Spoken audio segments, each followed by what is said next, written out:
Hi, Iroh. Is that? I thought that was the uncle from the first.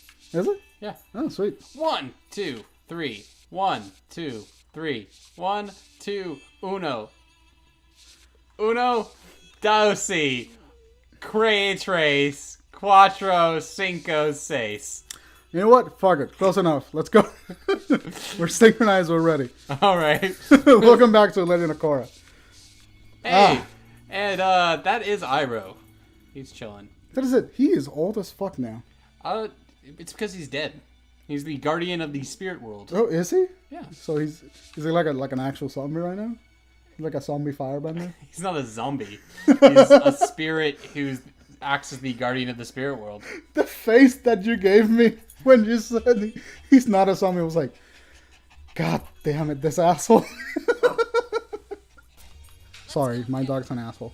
You can buy accessories. Oh, you can. You can totally like fucking. You can change costumes for her, I think, and you can buy like vanity things. Like you can find vanity things in the world, and one of them is like a necklace. They just imagine Korra like going into room like, oh yeah, your necklace, and then going outside and fucking punching a guy with her. Yes. Are you letting the story play out? What? Are you letting the story play out? No. I was letting you talk. Oh, okay. Because you're told you can totally skip if you want to. Oh, well, that's Janora. And that was a key plot thing. That Janora can be spirity now, too. Oh yeah, what the fuck is up with that? I thought she was dead. No, Janora's alive. It's because she almost kind of died in season 2, but then she figured out she has one of Aang's abilities. Okay. You know how Aang could go into the spirit world? Yeah, like willingly or something like that? Yeah, being Aang's granddaughter, she inherited the ability to connect with spirits. Alright, I'm kicking my dog out of the room here, Becca. Fuck, give me what I'm at. Dog, fuck off. Mommy, perrito. He is speaking Spanish right now, for those of you who do not know. Excuse me, cat. Spanish is a language. Española. Yeah, I speak Spanish. You got a problem, bro? I'll fuck you up in Spanish, man. No hableo español. Oh, God.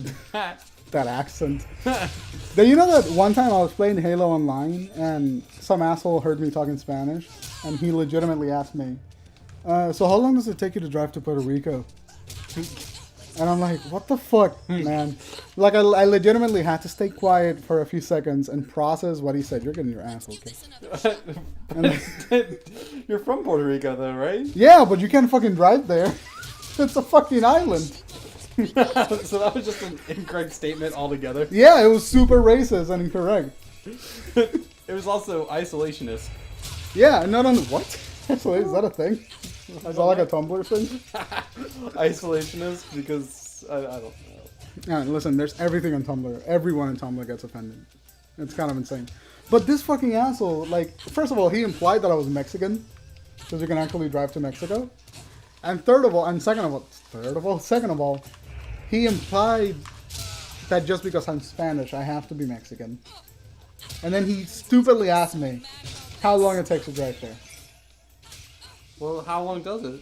It's 12 hours if you can drive a car at the bottom of the Marina fucking Trench. I mean, what if you had one of those James Bond waterboat cars? Then you know what? Fucking good for you. Fucking good for you. For having a fucking high-tech ass, submarine ass car. Submarine ass car. Yeah, I don't know. I don't know why that it asked that. But I was so angry at this guy, and he's not the only one that's asked me this. People in real life have talked to me and said, so how long does it take for you to drive to like Puerto Rico? And like they're all like white girls, like old white ladies. I was like, you don't fucking drive to Puerto Rico. You fly or you swim, and hopefully a shark doesn't eat you. In which case, like if you're asking me the question how long it takes you to drive to Puerto Rico, I hope that you do drive there. I really do. You should say, how about you find out for me? Yeah. It's like, I don't know, I took a plane, you should try it. Go up to Florida and then just drive diagonally. That would be awesome. It would be pretty awesome. Imagine if there was a highway connecting like the fucking continents. And once again, you're getting your ass beat. Do you not know how to fucking counter, mate? You know, He's fucking, look at it, look at it, look at it, look at it, look at it. People are, what the fuck? Your viewers are losing all respect for my gaming ability. I enjoy gaming. I'm just not that good at being awesome. All 33 of my viewers are losing my ability. I mean, fuck. They're respecting the ability of the game. Come on, you can do it, man. You can do it. Just look at it. Look at him. You can actually like trap them with their own thing. You can just counter. I did. I opened with trapping him, and then I immediately. It was badass for the first 6 seconds. And of then that you fight. lost it. That's deceptive. It respawns you, but the water is behind you, so you could have just walked away with it. Happened to me a few times. Had to fucking go get him. At least I'm more observant than you. No. Oh, shots fucking fired. Well, at least I don't fucking suck at this game. Damn it. Getting sassy in my own room. Listen. Look at him. Fucking, there we go. See? And then you can just kick the shit out of him. Boom. Literally kick the shit out of him. See, it's not that hard. You got this. You got this, Matt. Fucking, I'm gonna slow clap for you. My sarcastic ass clapping. Oh, good. You used the power of electricity. Oh yeah, electricity. You can't block electricity. Was that a thing in the first season of Yeah, that they had electricity gloves. Not in this one. In the fucking Aang. In Aang's one. I know there were firebenders that could use electricity. Yeah, like Zuko knew fire. Yeah. Electricity, and Azula did too. But could they like fuck you over as much as this one? Because in this, in the fucking Korra, it looks like electricity can fuck over the airbender pretty quickly. Correct, and Asami is actually the one who created that technology, like her family. Oh really? They created technology so the equalists, more of that people could stand a fighting chance against all the benders that are overpowered as hell. Wait, is Asami the girl that fucking one of the ferrets meets and like has dinner with? Yeah. Oh, that's totally met Asami. Yeah. Asami's Mako fucking has awesome. a thing with for a while. Yeah. Then I've totally met her. She's fucking awesome. Yeah. I thought she was kind of a bitch the first time I saw her, but yeah. I think she gets better. She does. Considering that, yeah, considering that Korra and who the fuck and Asami. Yeah. I'm just so bad with like fictional names. Considering that Korra and Asami end up together, I mean, I hope she gets better. Otherwise, I'm gonna be like that gay best friend. It's like, by the way, I'm not gay. I'm gonna be like that one best friend that goes around saying like, "Girl, you could do so much better." Fucking following Korra and Asami down. So it's time for you strut up there to Korra and be like, "Listen, girl. I know you got your little spirit world bitch over there, but how about you get the real deal?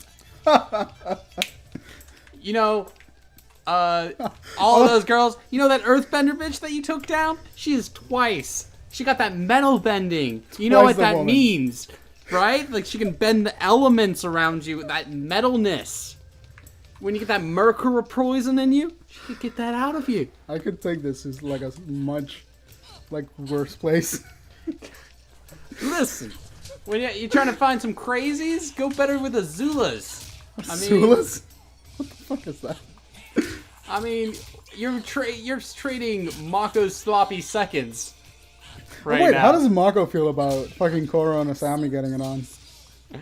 Because I'd be really bummed out if like my best friend started dating my ex. Well, it's both of his exes. Oh, Korra and Mako dated too? Yeah. That's such an awkward family dinner. He's probably just going home and like masturbating in his tears, his fiery tears.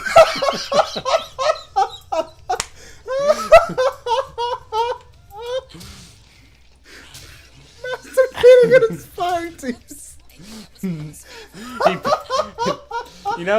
He feels the burn, man. He like puts a little fire on his hand just to make it like feel something for the first time. The pain is the only way I make it feel real.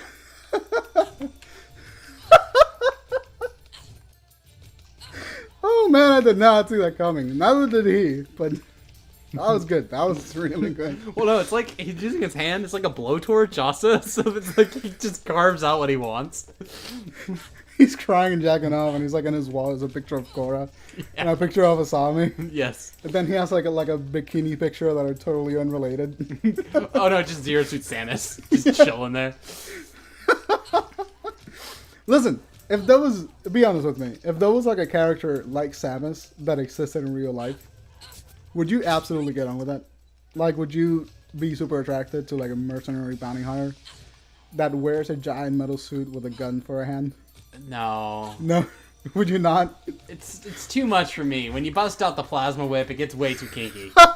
Like, you know that she probably has some serious like issues. Her handcuffs are like fucking... her baggage. Okay, literally, her baggage is a giant like mother brain eating monster being that she tries to save and creates the whole Metroid fusion because of it. Would you That's say part that of her bag. Would you say that she sucks the energy out of you? She also has a love relationship with the computer. Does she? Yes. What the fuck? And Other M. What?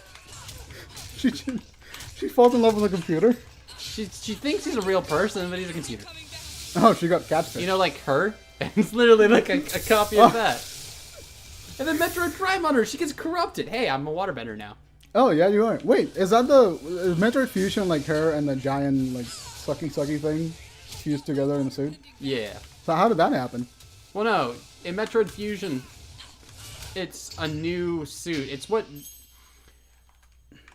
Zero Suit Samus, I believe, is kind of based off is featured there. Basically what happens is her old suit gets infected and becomes really evil and a douchebag, and she has to go kill it. Oh. And don't you love when, like, your equipment turns on you? But it's like, I'm done. I'm done. Yeah, it's just like, you know what? No, fuck it. I quit. You're on your own. She has to go find a fucking new suit. It's awful. No, Metroid is one of those games. Oh, that's what I love about waterbending. You can just slap bitches from the other side of the map. I fucking have to burp. Metroid is one of those games that was really weird to play. It was one of those like SNES. Was that NES or SNES? I think it was NES. Fusion? No, like just Metroid. I think it was NES. Yeah. NES Metroid is one of those games that was like really revolutionary when it came out because you could like scroll left and then go down and up. Yes. That was really fucking cool. What? It was an Air Bison doll. Oh, really? Where? Oh, in the chest. Look at that cinematic shot. Like, oh yeah. Oh god. Look at that cinematic shot. Dude just fucking crashes. I love the airbending because it's just literally just fucking kicking you in the face with a pillar of earth. Oh, dude, can I tell you about a dream I had? Sure, Kimasabi. Kimasabi? What the fuck is that? What does Kimasabi mean? What is that? Just keep going. No, now I'm curious. What is it? Just keep talking. Just go. Dreams. All right. Future me, remember to look up Kimasabi. Definition. Boom. You learn a lot in this channel. It's like that. When you bring the educational guy on, you learn words and you learn things. I know that I shouldn't feel insulted, but the fact that I don't know the word makes me feel like, did he just call me an asshole in Japanese? It's also funny that I am absolutely a moron on these Let's Play shows. When you've... yeah, I mean... I spend 40, 50 hours of research on my videos. Come on here and spend 30 seconds just coming up with complete, like, utter, semi-alright content. I love that you said that as soon as you said that you're a moron in this channel, your sentence just throwed off. It's like you couldn't even finish that thought. But anyway, I had a really... Gold medal! What the fuck? Jesus. I had a really weird dream last night. I dreamt that I was like an iPhone repairman. I had a company where I fixed iPhones. And I was just hanging out in my shop. And it's called being a college student. Yeah, I guess. I don't know what happened. My life took a really weird turn if I'm going to go like repair iPhones. Because I don't even have an iPhone. I don't know how they work. So I'm like fucking sitting in my desk in a shop fixing an iPhone. And this like really cute girl walks in. And she gives me her iPhone and says, "It's broken. I need you to fix it. And like please don't lose any other information in there." And I'm like, all right, I got this shit. And so she gives me her like phone number to call her or call her friend, whatever the phone's on or whatever. And I go back to the shop and I plug it into the computer to like recover all the information before I wipe it. I wipe the hard drive and I like reset it. And I find a lot of like a bunch of nude selfies of her, like just naked pictures in the mirror and things like that of the lady that just handed me the phone. And I'm like, okay, this is intriguing, but I'm going to be not an asshole. I'm going to like put it away and just fix her phone.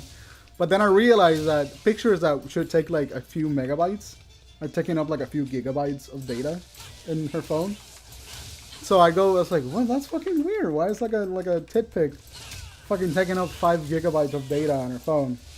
So I like go exploring a little bit deeper, and I go into like the metadata of the pictures. This is where it gets really weird. I go into the metadata of the pictures, and there's a bunch of weird code that I don't understand. Because it's like encoded and encrypted, and I just don't know how to get into it. So I go look on the internet. Is she a Soviet porn spy? No. Soviet porn spy.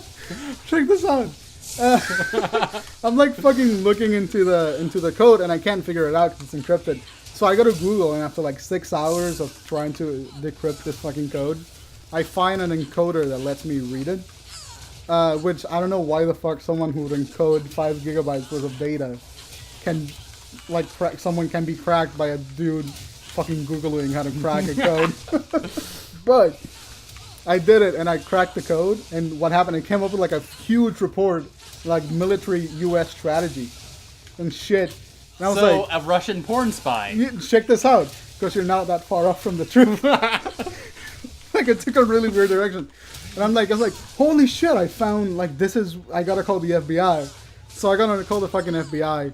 And I'm like, yeah, listen, I kind of found this phone, and it has a bunch of reports of military US strategy that I don't think I should have. And the FBI automatically just hangs up, and like in 5 minutes there's agents on my door. And they're here like, yes, we're here for the phone. And I'm like, listen, here's every information that I got from the phone. But I made copies of every file. For some reason, the FBI in my dream is a fucking idiot. And then it like confiscated my computer. And I have every copy of the file. And I got involved in this massive political struggle between Russia and the US. So she was a Russian porn star. A Russian porn star spy, I guess. She puts the P in espionage.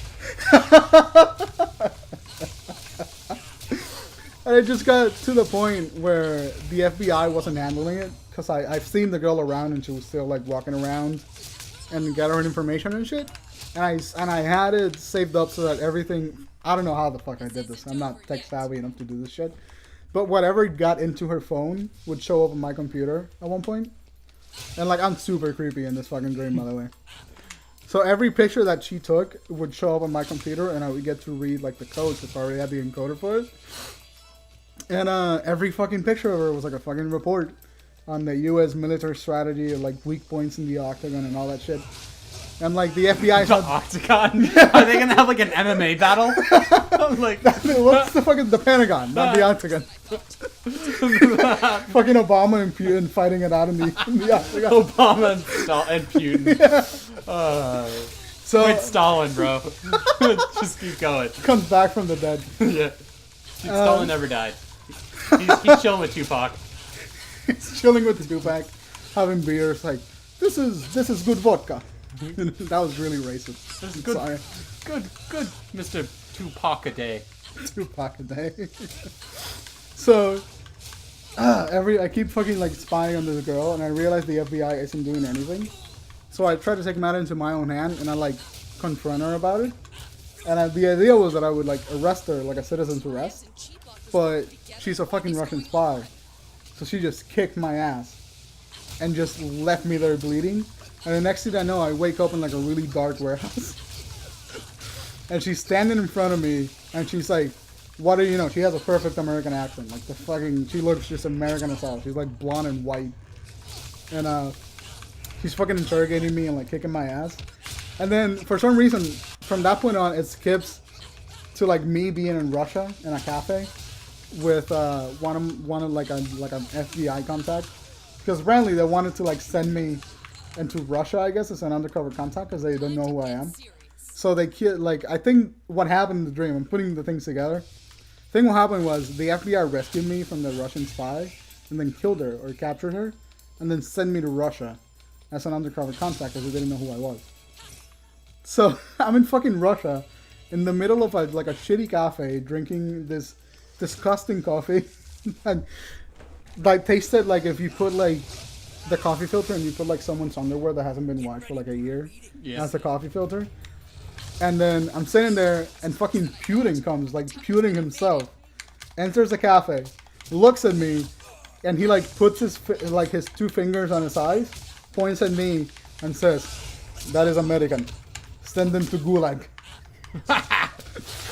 And then he fucking kidnaps me, sends me to the Gulag, and when he's interrogating me, he goes, "Americans die in this country." And then he fucking stabs me. And then I wake up. Like, what the fuck just happened? So, if dreams are parallel universes in which we exist, like a versions of ourselves exist, there is now a version of me that Putin killed in the most stereotypically Russian way possible. Like fucking chained up to like a bar in the gulags with a giant like fucking butcher knife into my stomach. Of course, a Let's Player would die in a gulaggy way. A gulaggy way. It was the worst. I was so scared. It felt really real too. Like I felt like I legitimately got stabbed. And I woke up like, what the fuck was that shit? Did that just happen? So yeah, no, Putin stabbed me in the gut, and then Obama didn't give a shit. Thanks, Obama. It was a really bad time. God, I hate dreams. I've had plenty of weird dreams myself on that. One of the big ones I always talk about that's kind of a parallel to that, ironically enough, is that back in high school. All right, I'm gonna win this. There you go. You got fucked. Here, beat this for me. Cool. You talk now. I talk the story. But back in high school, you used to have these recurring dreams about a company called the Nutella Corporation. What? So think of like your average day hazelnut chocolate is up to a lot of no good.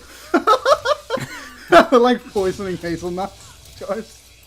No, but what really happened was one of the dreams in particular. We'll always come back to these throughout the Legend of Korra series. More and more Nutella Corporation dreams. But this is the first one. Annotate number 1. Nutella Corporation dream time. Future me, put up a text that says number 1 Nutella Corporation dream. Hashtag conspiracy. Yeah. So I'm dreaming, and the first thing that happens when I wake up is I'm in the middle of this piano bar, and I'm sitting there across the way from this one girl who's chilling there with me, and she's telling me how she's really scared and terrified because the people across the room look really like mean and scary. And this guy comes up and he's like, "Are you Jimmy?" What? Like he'll look at me in the face and be like, "Are you Jimmy?" It's like a Cockney accent, like, "Are you Jimmy? Are you Jimmy from California?" No, he was like, "Are you Jimmy?" Like in that kind of voice. It sounded a little bit like that. I was like, "Who's asking?" like it was one of those LA Noir style. Like, who's asking? You're like sitting at a table with a bottle of like really cheap whiskey. Some like, cognac. Who's asking? Who's asking? Cognac. Wearing a fedora and a suit. But he comes over and he gets a knife and puts it on the table and he said, It's time for you to die." And like he comes in from that. Like fucking went straight to the point. Like all my dreams were to the point. But the real I got fucked up by spikes. The real messed up part of it is all the dreams get really crazy because how I do it is I flip the table over. Apparently in my dreams I'm a little bit badassy. And I go over to Badassy Shirasi. Bad Rossi. Bad Rossi. Hashtag Bad Rossi. Boom. But I'm going over there and I fight the guy. I'm punching him. I take off his knife and get him to the piano. And I smash him into the piano keys. And I strangle him with the piano wire. What the fuck? Jesus. And like I crush him in the piano and then I play like Moonlight Sonata. And that's what kills him. You're fucking with me right now. That was actually your thing. You just strangled that guy and then played fucking Moonlight Sonata. And then his other friend comes by and we run into the kitchen side and I get a bunch of like the fry oil from like God. they're frying the food and I smash it into his face. Jesus Christ, man. But this, I know It sounds like a fucking Quentin Tarantino movie. But the funny part with it too is after I turn around they all turn into cotton candy. What? And they all disintegrate. But it plays into like the whole story. Because I'm walking out of there with a handful of cotton candy, eating it. You're just eating the people that you just killed. Yeah. Please go on. Please. And talking with the girl, and she was saying how she's having these people been following her for the weeks, and that they all turn to food when they die. get the whole premise from it. And that the company that's responsible for everything is the Nutella Corporation. So I go back, and then I find that my Crown Vic, which was the car I drove when I was a kid, came by, and it was completely destroyed. What? Like, I went back in the guys before they Are you like a killed me. fucking journalist in like this Noir world? They're just exposing Nutella, and they're like, they burned my car, so I decided to go on a vendetta to take down the Nutella Corporation because they destroyed my car. "Please go on." And that is all I will say on this episode. No, please go. We still got 4 minutes. We'll wait for time 2 to continue the Nutella Corporation stories. God damn it, man! You can't do this shit to me. Fucking You're on a 5-hit combo. You're almost about to kill the guy. fucking burn your car and then motherfucker. If I lose this, I just remember those Nutella bastards are toast. is that what you said? Yes. And I remember waking up from that. I just remember waking up after saying that and just staring. I went into the mirror and I just stared at myself. I'm like, what the hell did I eat last night? I love that you had like that. You had like the totally the cheesy detective vibe going on. It's like this Nutella Corporation is fucking toast. I would have loved if you put out the CSI glass and be like, yeah, Yeah! Don't. tell me who are you? Who are you? Who? You know, what are you doing? Trying. Kick his ass. Kick his ass. Kick. By the way, Ross is controlling again. Oh yeah, he just took the controller from my hand like mid-play. He was singing. He was trying to sing CSI, and he died. Yeah. Pro tip: don't sing that song when your throat is like a towel. Dude, fucking hate accents. You know that, right? You know the thing that I have with my accent. It betrays me. It betrays me at times. Have you ever said? You know the word tongue? Yeah. Like the thing in your mouth. For 3 years, I couldn't fucking say it. So I always said thong. And it got me into a lot of trouble with people. Because he said thong? Yeah! Because imagine, like, in a conversation where you say the word tongue, replace it with thong. It's like, oh, I bit my thong. You know? You're talking. It's like, oh, your thong looks weird. You know, kind of thing. It gets you in trouble, man. It fucking betrays you. Fucking accents are bullshit. I don't know, guys. I think he may have liked thongs as a kid a little too much. Hey, listen, thongs are cool, okay? Thongs are great. If you're out there and you're wearing a thong, fucking good on you. I like you. And you just fuck that guy up. Oh, you got a fucking silver medal. And now it's time to play in the spinny wheel. Windmill thing, or not. Oh, no, it's time for a cool animation. I love how the guys just look at each other like, They're alright, like, well, we are fuck out of this." here. We're done. We're done. That's it. Look at how badass this fucking girl is. I love her. Next time on Legend of Korra, Yup. we eat cheddar cheese. What? Did you have like a stash? Did you bring like shredder cheese in your briefcase or something? No. That was the last like 6 seconds, so I had to say something.